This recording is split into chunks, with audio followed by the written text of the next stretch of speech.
Y también este jueves por la tarde se celebraba una conferencia sobre el ferrocarril y la ruta Ceuta-Tetuán, una conferencia a cargo del teniente coronel Juan José Contreras. Muy buenas. La logística militar como origen del ferrocarril Ceuta-Tetuán. Ese es el título de la conferencia que impartí ayer, por cierto, aforo completo, éxito total.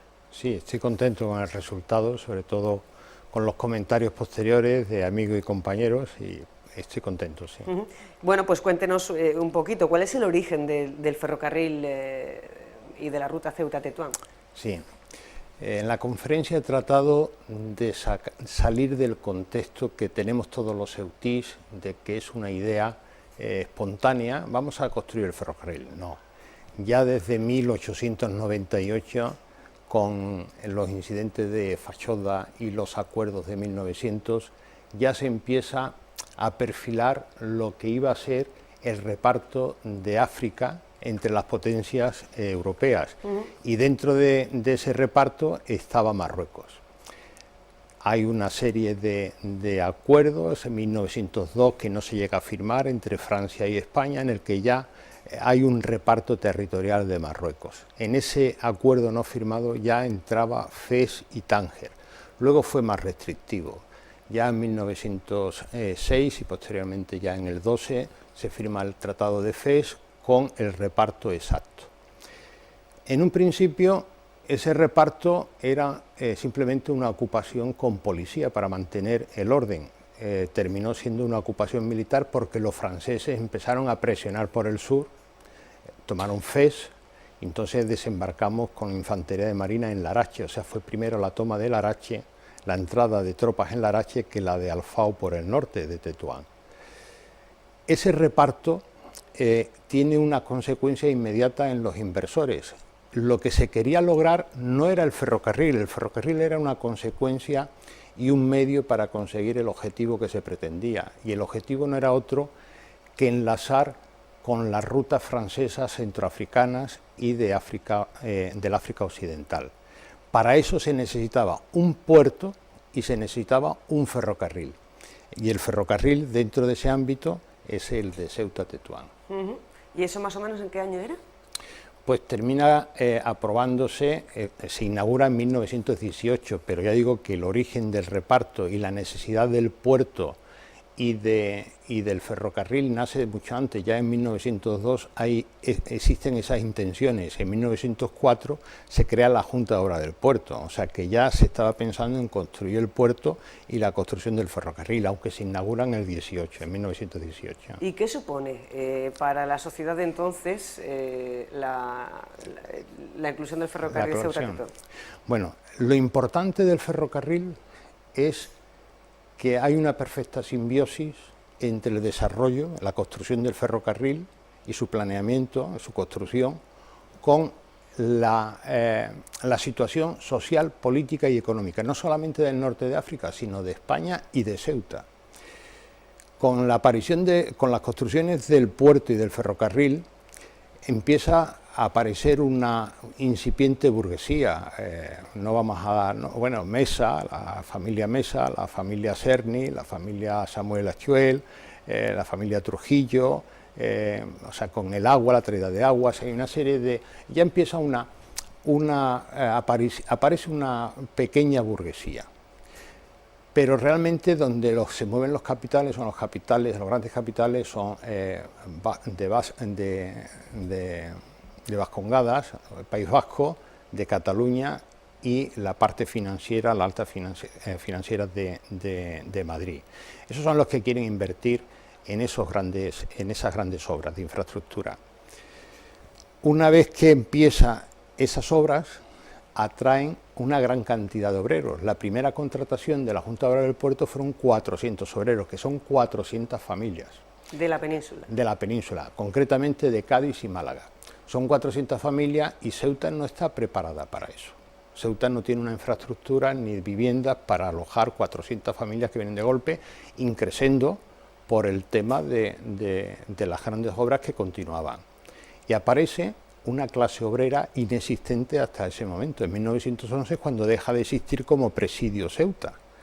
Entonces aparece una clase obrera y los problemas que eso trae. Aparece el chabolismo, barrios enteros como Las Latas, Juan 23, la Almadraba, las Murallas Reales. Hay un chabolismo latente y se crea una clase obrera con los mismos problemas que en la península, únicamente con un desfase de 2 años. Si el 17 es famoso en la historia, es renombrado por los incidentes y las huelgas generales, no solo de España, sino europea, aquí se producen, pero en el 19, 2 años más tarde, que es una evidencia de que aparece una clase obrera antes inexistente. Y también este ferrocarril Ceuta-Tetuán servía para abastecer las tropas que estaban en Marruecos. Vamos a ver, ese ferrocarril, la línea, yo lo titulé, una de las bandas que puse en grande, en una de las filminas, era la historia de un sueño no cumplido. El sueño de ese ferrocarril era el que he apuntado, la conexión comercial con el Marruecos francés. No se consigue por culpa de los franceses. O sea, siempre hay una indecisión consciente de los franceses en no comunicar el ancho de vía. Y también en la electrificación, la línea Tánger-Fez, a nosotros nos correspondía a los españoles construir la de Tánger al Guadalquivir, o sea, 90 kilómetros, que era de capital, construida con capital español. No nos dijeron nunca ni el ancho de vía ni la electrificación, y además lo hicieron a ser posible siempre al contrario de lo que nosotros hacíamos. Nosotros electrificamos la línea a 3000 voltios porque no decían nada. Cuando electrifican a 1500 voltios, haciendo incompatible una línea con la continuación en la parte francesa. O sea, el ferrocarril, la línea original de ese enlace comercial con el protectorado de Marruecos, fracasa por culpa de los franceses. Además, la segunda causa es que se levantan los rifeños, no los rifeños, sino los yebalíes, en la zona de Yebala, de la península de Yebala, se levantan, eran muy belicosos.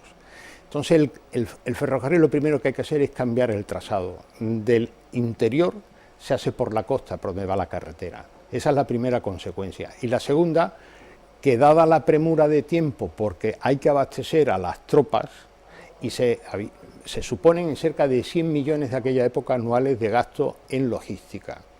Y con la construcción del ferrocarril se preveía que se podían ahorrar el 80%, o sea, que quedase en un gasto de 20 millones de pesetas anuales. 80% de ahorro. El 80% se calculaba que se podía ahorrar con el ferrocarril. La consecuencia directa entre las pegas de los franceses y las necesidades de abastecer a las tropas fue la construcción del ferrocarril, pero del ancho de vía militar, de 1 metro, y con las necesidades militares, no con las necesidades comerciales. Eso posteriormente trajo consigo que cuando pasa a manos civiles la explotación, tanto el mantenimiento era muy caro, porque estaba construido por una zona que no era la adecuada. Y fue tal vez en gran parte el fracaso del ferrocarril. Y también un poco el ancho, ¿no? El ancho de vía. El ancho no era el comercial, no era el de 1,44, era de un... Había 3 anchos de vía. Uno el de líneas principales, que era de 1,44, que era el internacional. Había otro ancho, que era el de vías secundarias y el que aprovechaba también los trenes militares, que era de 1 metro, y el ancho de los trenes mineros, que solía ser de 0,60. Eran los 3 anchos conocidos y empleados en aquella época. ¿Y ese es el motivo, la causa por la que ha dejado de funcionar el ferrocarril Ceuta-Tetuán? No, dejó de funcionar primero porque era antieconómico. Era antieconómico primero porque el objetivo no se cumple. Al no servir de enlace, queda supeditado solamente a una pequeña línea hasta el nudo de comunicaciones del protectorado español, que era Tetuán, y a sus ramales hacia otros lugares, ¿no? A Larache, Arcila, era lo que se tenía pensado, ¿no? Río Martín, pero ya era desde ese nudo de comunicación y en el ámbito táctico, no estratégico, de lo que era el protectorado español. Eso a un inversor le supone muy pocos beneficios, simplemente se trata de un transporte. Había falta de inversores, hubo fallos de mantenimiento muy grandes, con la guerra se llegó a utilizar cedros de Ketama como combustible, porque no había carbón durante la Segunda Guerra Mundial, todo el carbón español salía para afuera para exportación y no quedaba en la península, ni en la península ni en Ceuta, y se utilizaba como combustible.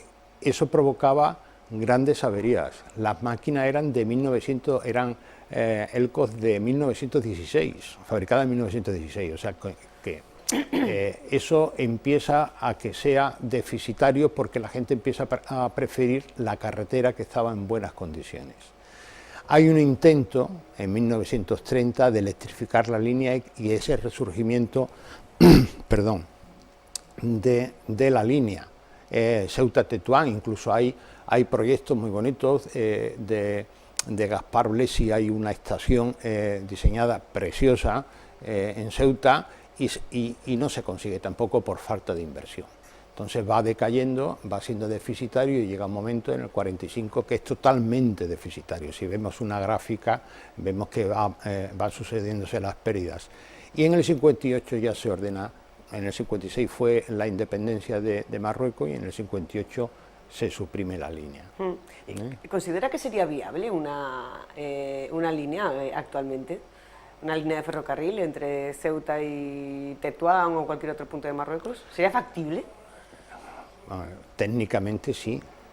Técnicamente hoy cualquier obra de infraestructura, mucho peores y con más dificultades, se han llevado a efecto. Ahora se ha construido la línea de la Meca-Medina en alta velocidad y totalmente en mitad de un desierto y de dunas, con un terreno mucho más difícil que el actual. Entonces técnicamente sí. Políticamente, pues depende de dos países soberanos. Yo no me atrevo a entrar en ese tema porque sería una cuestión de... Seguimos con lo mismo que con los problemas de la frontera, depende de dos países. Depende de dos países. Estamos hablando de países soberanos, o sea, no se puede... Lo sufrimos nosotros, pero hay que entender que es país soberano y puede hacer en su frontera y tomar las medidas que ellos determinen. Pues Teniente Coronel Juan José Contreras, muchísimas gracias por contarnos esta historia del ferrocarril Ceuta-Tetuán.